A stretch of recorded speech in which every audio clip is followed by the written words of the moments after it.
Medicover hospitals వైద్యులు అరుదైన high risk శస్త్రచికిత్స చేశారు.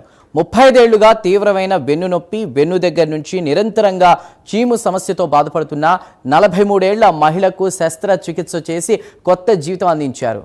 గడ్డ వెన్నెముకకు అత్యంత సమీపంలో ఉండడంతో చిన్న పొరపాటు జరిగినా నరాలకు శాశ్వత నష్టం కలగొచ్చని, అందుకే అత్యంత జాగ్రత్తగా దశల వారీగా శస్త్రచికిత్స నిర్వహించామని మెడికవర్ వైద్యులు తెలిపారు. సుమారు 6 గంటల పాటు శస్త్రచికిత్స చేసినట్లు తెలిపారు.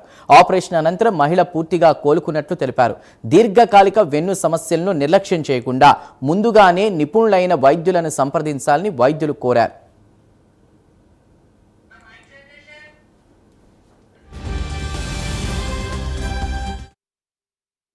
ఒక రేర్ కేస్ మేము రీసెంట్గా చేసాము, ఒక 2-3 వీక్స్ బ్యాక్. సో ఏంటంటే ఫీమేల్ పేషెంట్ అరౌండ్ 43 ఇయర్స్. తనకి ప్రీవియస్గా అరౌండ్ 35 ఇయర్స్ బ్యాక్ సర్జరీ అయిందనమాట. వెన్నుపూస దగ్గర కింద భాగంలో కూర్చునే పరిస్థితి కూడా లేదు పేషెంట్కి. ప్లస్ అక్కడ నుంచి కంటిన్యూస్గా వాటరీ డిశ్చార్జ్ వస్తే మన దగ్గరకు వచ్చారనమాట. వచ్చిన తర్వాత నా దగ్గర ఫర్దర్గా సిటీ ఎవాల్యుయేషన్ చేసాము. దాంట్లో సేక్రోకాక్సిజల్ ట్యూమర్ అంటాం. సేక్రోకాక్సిజల్ ట్యూమర్ అంటే చాలా rare tumour. And plastic surgery, ఎందుకంటే ఇది ఆల్రెడీ ప్రీవియస్ ఆపరేట్ చేసిన ఏరియా కాబట్టి ఆ ఏరియా అంతా ఆగవటం వల్ల ప్లాస్టిక్ సర్జరీ వాళ్ళ involvement, then doctor Damodar, then main thing anaesthesia. Plastic surgery side నుంచి ఏం చేసాము అంటే, ఆ ట్యూమర్ ఏమవుతుందంటే అందరికి అర్థమయ్యేటట్టు చెప్పాలి అంటే టెయిల్ బోన్ కిందకి వెళ్ళిపోయి ఉంది.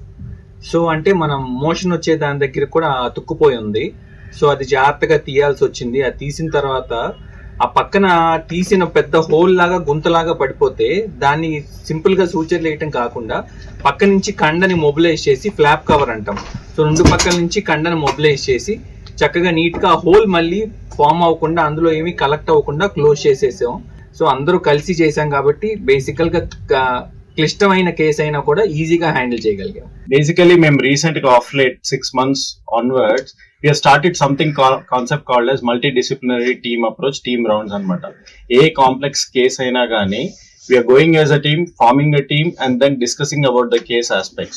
సో దాంట్లో ఏంటంటే we are involving ఆ కేస్ కి సంబంధించిన ఎవరైతే ప్రొఫెషనల్స్ ఉన్నారో వాళ్ళని ఇన్వాల్వ్ చేయడము, వాళ్ళతో డిస్కస్ చేయడము, అలాగే అక్కడే ప్లానింగ్ అండ్ ఫార్ములేషన్ అన్ని చేసుకోవడము, పేషెంట్ కి కూడా ఈజీగా ఎక్స్ప్లెయిన్ చేయడం అనమాట. Very thankful to management because ఆ టైంలో మనకి ఎక్విప్మెంట్ కానీ మ్యాన్ పవర్ కానీ ఏదైనా కానీ టక్ మనీ అందుబాటులోకి తీసుకురావడం జరిగింది.